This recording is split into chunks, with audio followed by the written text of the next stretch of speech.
ಭಕ್ತಾದಿಗಳು ಬಂದು ವಿಶೇಷವಾಗಿ ದೇವರಿಗೆ ಮಲ್ಲಿಗೆ ಹೂವನ್ನು ಸಮರ್ಪಣೆ ಮಾಡಿಕೊಂಡು ಅವರ ಮನಸ್ಸಿನ ಏನೊಂದು ಇಚ್ಛೆ ಉಂಟು ಅದನ್ನು ಕೃತಾರ್ಥ ದೇವರಲ್ಲಿ ಸಮರ್ಪಿಸಿಕೊಂಡು ದೇವರಲ್ಲಿ ಪ್ರಾರ್ಥನೆ ಇಟ್ಕೊಂಡು ಅವರ ಎಲ್ಲ ಪ್ರಾರ್ಥನೆಯನ್ನು ಅವರು ನೆರವೇರಿಸಿಕೊಳ್ತಾರೆ.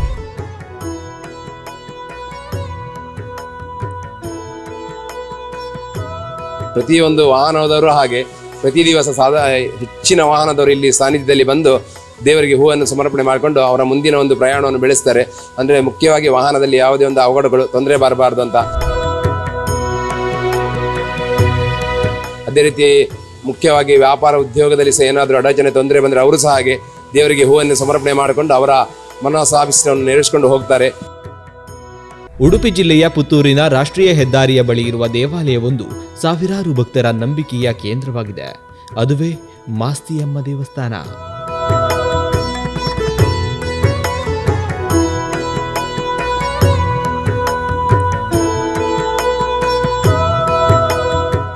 ದೂರದ ಪ್ರಯಾಣಕ್ಕೆ ಹೊರಡುವವರು ಇಲ್ಲಿಗೆ ಬಂದು ತಾಯಿಯ ದರ್ಶನವನ್ನು ಪಡೆದು ವಾಹನಕ್ಕೆ ದೃಷ್ಟಿ ಕಟ್ಟಿಸಿಕೊಂಡು ಸುರಕ್ಷಿತ ಪ್ರಯಾಣಕ್ಕಾಗಿ ಪ್ರಾರ್ಥಿಸುತ್ತಾರೆ. ರಾಷ್ಟ್ರೀಯ ಹೆದ್ದಾರಿಯಲ್ಲಿ ಸಂಚರಿಸುವ ಅನೇಕ ವಾಹನ ಚಾಲಕರು ಕ್ಷಣಕಾಲ ಇಲ್ಲಿ ವಾಹನವನ್ನ ನಿಲ್ಲಿಸಿ ತಾಯಿಗೆ ಕೈಮುಗಿದು ತಮ್ಮ ಪ್ರಯಾಣವನ್ನ ಮುಂದುವರಿಸುತ್ತಾರೆ. ಈ ದೇವಿಗೆ ಮಲ್ಲಿಗೆಯ ಹೂ ಅರ್ಪಿಸುವುದು ವಿಶೇಷ ಸಂಪ್ರದಾಯ. ವಿಶೇಷವಾಗಿ ಮಂಗಳವಾರ ನಡೆಯುವ ಪೂಜೆ ಮತ್ತು ದೇವಿಯ ವಿಶೇಷ ದರ್ಶನದಲ್ಲಿ ನೂರಾರು ಭಕ್ತರು ಪಾಲ್ಗೊಂಡು ದೇವಿಯ ಆಶೀರ್ವಾದವನ್ನ ಪಡೆಯುತ್ತಾರೆ.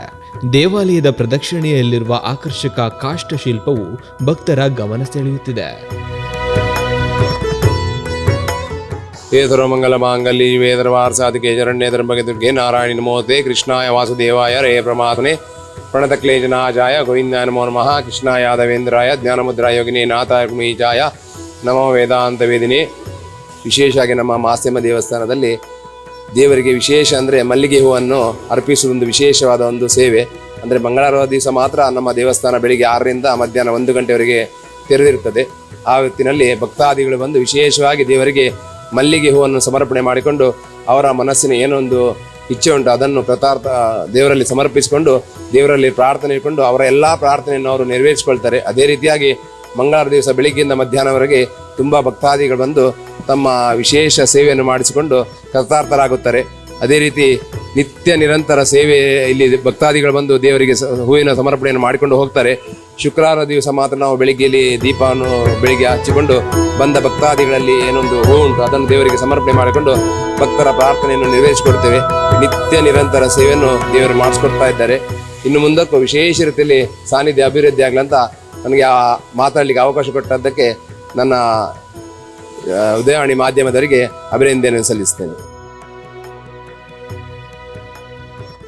ಇದೀಗ ರಾಷ್ಟ್ರೀಯ ಹೆದ್ದಾರಿ 66ರ ವಿಸ್ತರಣೆ ಹಿನ್ನೆಲೆಯಲ್ಲಿ ಸರ್ವಿಸ್ ರಸ್ತೆಯ ಕಾಮಗಾರಿಯಿಂದ ದೇವಾಲಯವನ್ನ ಬೇರೆ ಕಡೆ ಸ್ಥಳಾಂತರಿಸುವ ಪರಿಸ್ಥಿತಿ ಎದುರಾಗಿದೆ.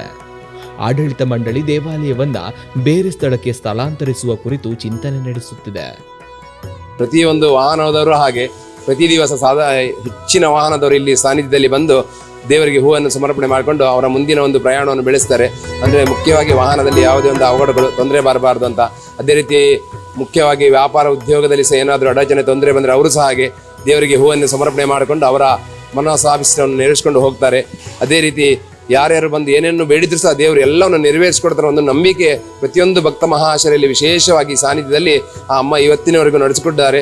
ಮುಂದಿನ ದಿನಗಳಲ್ಲಿಯೂ ಭಕ್ತಾದಿಗಳು ಬಂದು ಏನೇ ಒಂದು ನಿವೇದನೆ ಏನೋ ಒಂದು ಪ್ರಾರ್ಥನೆ ಇಟ್ಟುಕೊಂಡಲ್ಲಿ ಅವರ ಮನಸಾಭಿಷ್ಟವನ್ನು ದೇವರು ಸದಾಕಾಲ ನಡೆಸಿಕೊಡ್ಲಿ ಅಂತ ದೇವರ ಸನ್ನಿಧಾನದಲ್ಲಿ ವಿಶೇಷವಾಗಿ ಪ್ರಾರ್ಥನೆ ಮಾಡಿಕೊಂಡು 2 ಮಾತನ್ನು ಮುಗಿಸ್ತಾ ಇದ್ದೇನೆ.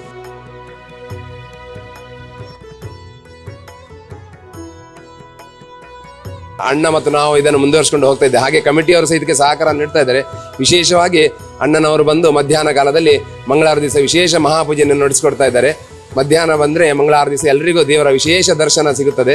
ಎಲ್ಲರೂ ಬಂದು ಆ ದೇವರ ದರ್ಶನವನ್ನು ಮಾಡಿಸ್ಕೊಂಡು ಹೋಗಿ ಕೃತಾರ್ಥರಾಗಬೇಕಂತ ದೇವರಲ್ಲಿ ಪ್ರಾರ್ಥನೆ ಮಾಡ್ಕೊಳ್ತೇನೆ. ನಮಗೆ ಮುಂದಕ್ಕೆ ಇನ್ನು ಇಲ್ಲಿ ಸ್ವಲ್ಪ ಜಾಗದ ಸಮಸ್ಯೆ ಉಂಟು. ಈಗ ಅಂದರೆ ಸರ್ವಿಸ್ ರೋಡ್ ಎಲ್ಲ ಬರ್ಲಿಕ್ಕೆ ಉಂಟು. ಅದಕ್ಕೋಸ್ಕರ ಹತ್ತಿರದ ಜಾಗವನ್ನು ನಾವು ಒಂದು ಪ್ರಯತ್ನ ಮಾಡ್ತಿದ್ವಿ. ಅಂದರೆ ದೊಡ್ಡ ಜಾಗದಲ್ಲಿ ದೊಡ್ಡ ಒಂದು ದೇವಸ್ಥಾನವನ್ನು ಕಟ್ಟಿಸಿಕೊಂಡು ಮುಂದೆ ಬರುವ ಭಕ್ತಾದಿಗಳಿಗೆ ವಿಶೇಷ ರೀತಿಯಲ್ಲಿ ಬಂದು ಒಂದು ಅನುಕೂಲ ರೀತಿಯಲ್ಲಿ ಒಂದು ಸೇವೆಯನ್ನು ಮಾಡಬೇಕು. ಆ ಇಚ್ಛೆಯನ್ನು ಸಹ ದೇವರು ನೆರವೇರಿಸಿಕೊಡ್ತಾರೆ ಅನ್ನೋದನ್ನು ನಂಬಿಕೆ ಉಂಟು. ಎಲ್ಲ ಭಕ್ತಜನರ ಒಂದು ಸಹಕಾರದಿಂದ ಮುಂದಿನ ದಿನಗಳಲ್ಲಿ ವಿಶೇಷ ಒಂದು ಸಾನ್ನಿಧ್ಯವನ್ನು ಇಲ್ಲಿ ನಾವು ದೊಡ್ಡ ಒಂದು ದೇವಸ್ಥಾನ ಕಟ್ಟಬೇಕಂತ ಒಂದು ಸಂಕಲ್ಪವನ್ನು ಇಟ್ಟುಕೊಂಡಿದ್ದೇವೆ. ಆದಷ್ಟು ಬೇಗ ಆ ಅಮ್ಮ ನಮಗೆ ಎಲ್ಲ ಸಂಕಲ್ಪವನ್ನು ನೆರವೇರಿಸಿಕೊಂಡು ಒಂದು ನಂಬಿಕೆ ಉಂಟು. ಎಲ್ಲರೂ ಆದಷ್ಟು ಬೇಗ ನಮಗೆ ಸಹಕಾರ ಮಾಡಿ ಮುಂದಿನ ದಿನಗಳಲ್ಲಿ ಒಂದು ವಿಶೇಷ ಒಂದು ದೊಡ್ಡ ಒಂದು ದೇವಸ್ಥಾನವನ್ನು ಕಟ್ಟುವಂತಹ ಒಂದು ಭಾಗ್ಯ ಎಲ್ಲ ಭಕ್ತ ಮಹಾಶಯರಲ್ಲಿ ಒಂದು ದೇವರು ನಡೆಸ್ಕೊಡ್ಲಿ ಅಂತ 2 ಮಾತನ್ನು ಹೇಳಿ ನನ್ನ ಮಾತನ್ನು ಮುಗಿಸ್ತೇನೆ. ದೇವರಾಜ ಭಟ್ ಅಂತ.